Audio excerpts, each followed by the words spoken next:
Déjà remarqué que le bout des ailes d'un avion, elles étaient pliées comme ça?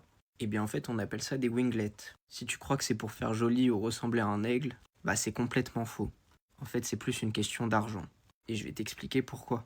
En fait, sous l'aile, la pression elle est forte. Et au-dessus, elle est faible. C'est d'ailleurs ça le principe physique qui fait voler l'avion. Maintenant, le problème c'est quoi? C'est qu'au bout de l'aile, l'air en dessous, il veut s'enfuir au-dessus. Ça crée une énorme tornade qu'on appelle un vortex. En fait, c'est un peu comme si on traînait un parachute derrière l'avion. Ça freine littéralement tout. Maintenant, le winglet, il agit comme un mur. Il bloque l'air et il empêche le vortex de se former. Ou du moins, il l'atténue. Donc l'avion, il glisse beaucoup mieux dans l'air et il force beaucoup moins.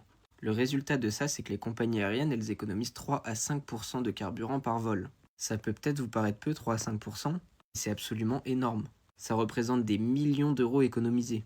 Évidemment, pas sur un seul vol, mais sur plusieurs vols cumulés. Et évidemment, comme ça consomme moins de carburant, c'est aussi beaucoup mieux pour la planète. C'est des tonnes de CO2 qui sont économisées.